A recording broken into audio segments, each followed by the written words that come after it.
Hello, today we're going to talk about Congress, just an intro. Your first flipped assignment is to look up who our representatives in the House and Senate are. How did they get there? Were they incumbents that got reelected, or did they come from some other party or movement? And what committees or leadership roles do they have?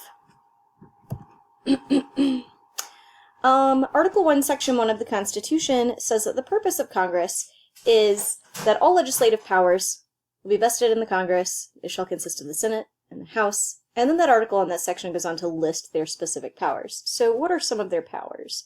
Obviously, we have, like, the right to tax, the right to control interstate commerce, there's the right to pass bills for the Senate, there's the right to approve of presidential appointments, diplomats, and things like that. Congress, originally under the Articles, was unicameral, but after the Great Compromise, or the Sherman Compromise, it became bicameral, with a lower house and an upper house. The lower house is the representatives, the upper house is the Senate, and it's based very much on the upper and lower house of the British Parliament. And that, of course, again, is outlined in the New Jersey versus Virginia plans in the Great Compromise. Our House has 435 representatives, and the Senate has 100 representatives.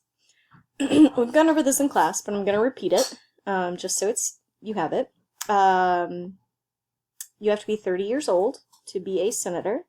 The number 100, as far as the Senate goes, is in the Constitution. Or it's said in the Constitution. It says each state gets 2 representatives. You have to have been a U.S. citizen for 9 years in order to become a senator, and you must live in the state that you represent. As far as being a member of the House of Representatives, there are 435 of them again. That is not set by the Constitution. All the Constitution says is that there will be a yearly census, and that states will be reapportioned representatives based on their population fluctuation every 10 years.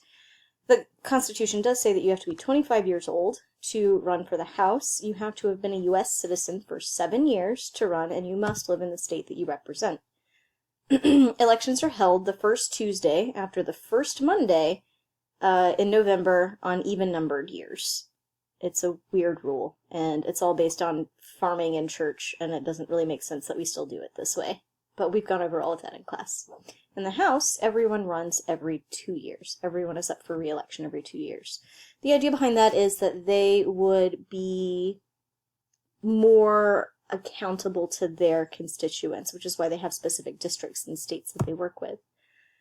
The Senate serve for 6-year terms. 1/3 of the Senate is up for re-election every 2 years. So there's a continuous set of people in Congress at any given time. Unlike the House, where everyone is up for re-election every 2 years, and hypothetically you could have, like, all new people every 2 years. The Senate is a bit more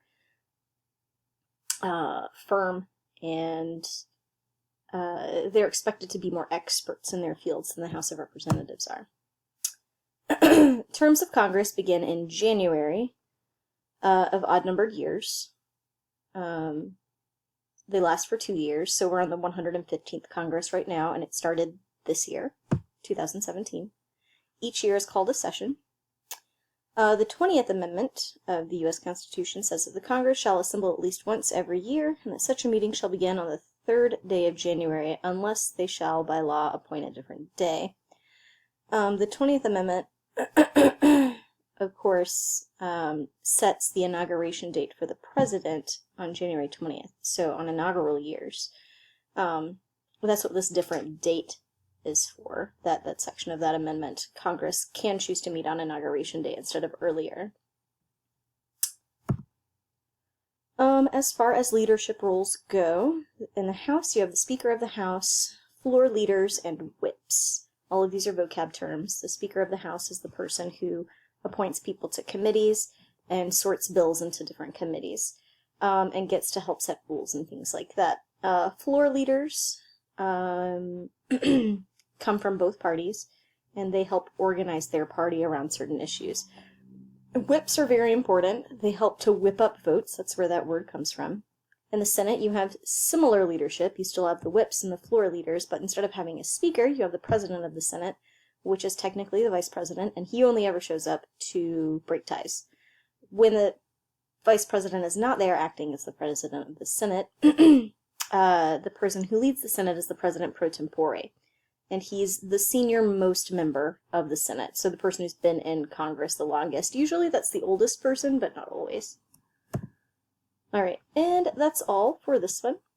I will see you all tomorrow.